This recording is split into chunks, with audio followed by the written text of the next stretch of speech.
इस तरफ एक स्प्रिंग ब्लॉक सिस्टम है, ऑसिलेट कर रहा है, ठीक है, दिस इज ऑसिलेटिंग। और मुझे पता है कि एक नॉर्मल स्प्रिंग ब्लॉक सिस्टम अगर ऑसिलेट करता है तो उसका टाइम पीरियड क्या होता है, 2 पाई रूट ओवर ऑफ। अभी ट्विस्ट क्या है कि at a distance of x equal to a/2 एक वॉल आ गया, करेक्ट? वीडियो कैंसिल क्या हो गया? सर ब्लर हो रहा अरे वीडियो रिस्टार्ट करो। फर्स्ट तो मैं लो मैं फर्स्ट से बनवाना। ठीक है चले चले ओके। तो अभी ट्विस्ट क्या है कि बीच में एक वॉल आ गया at a location x equal to a/2 और ये ब्लॉक जाके इस वॉल के साथ जब टकराएगा तो कोलिशन इज व्हाट, इलास्टिक। बात समझ में आया? इलास्टिक कोलिशन में मैं थोड़ा सा याद दिला देता हूँ कि अगर वॉल के साथ कोई जाके टकराता है तो v स्पीड से टकराएगा तो रिटर्न v स्पीड से ही आएगा, राइट? मतलब ब्लॉक आता है टकराने के साथ साथ इमीडिएटली रिटर्न कर जाता है। So what is the new time period पूछा है, नया टाइम पीरियड क्या होगा? बिकॉज वॉल से टकराने के बाद वो तो आगे जाता नहीं है, रिटर्न आ जाता है।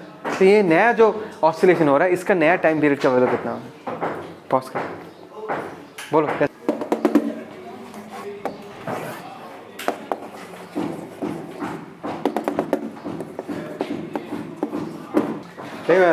लेट्स इमेजिन कि अगर वॉल नहीं होता उसका मोशन कैसे होता, ठीक है?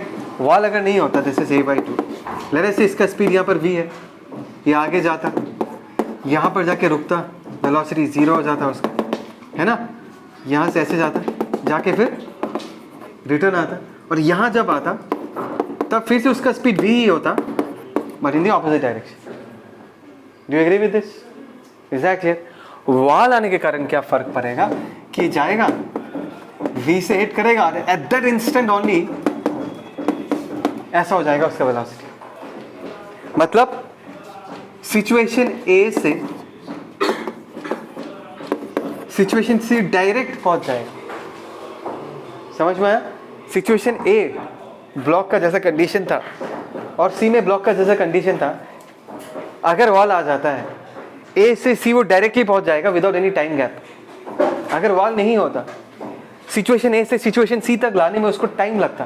पहले वो कहाँ जाता, a/2 से A तक जाता, फिर A से C तक आता। अभी ये पूरा मोशन कोलिशन के कारण गायब हो गया। Do you agree with this?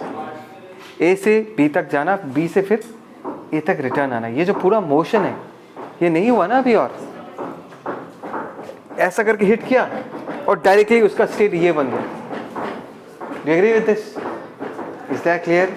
तो जो भी टाइम पीरियड है उसमें से अगर मैं यहाँ से यहाँ और यहाँ से यहाँ, ये जो टाइम है इसको अगर माइनस कर दूं that will be the new time period.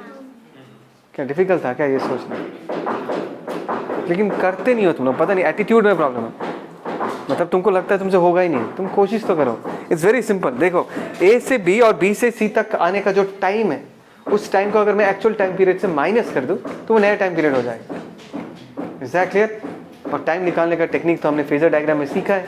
अगर मैं तुमको पूछता हूँ कि पार्टिकल a/2 से A तक जाएगा, A से फिर a/2 तक आएगा, बोलो कितना टाइम लगेगा? क्या करना है तुमको? फटाक से फेजर डायग्राम बनाना, ध्यान देना। बोलो अभी शेडो कहाँ पर है और इसका वेलोसिटी किस तरफ है? ऊपर की तरफ है। तो इसका शैडो मेकर यहाँ होगा ही नहीं होगा, बिकॉज ये तो ऐसा मूव करेगा।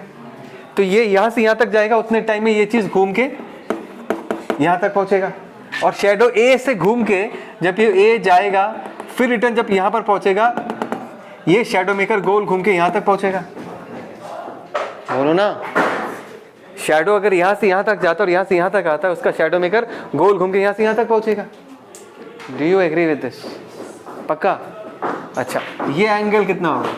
This is a/2, this is 60, this is what 60। मतलब इस लोकेशन से इस लोकेशन तक जाने में 120 डिग्री स्वीप हो जाता है। ओमेगा अगर पता है मेरे को, ओमेगा इज √k/m, तो टाइम नहीं निकाल सकते क्या हम? 60 कितना होगा? 120, right? That is π/3, 2 times of π/3 divided by what? Omega. और इसको हम क्या लिख सकते हैं? 2π/3 ओमेगा को हम क्या लिख सकते हैं? k/m, जो ऊपर क्या हो जाएगा? m/k। So this is the time.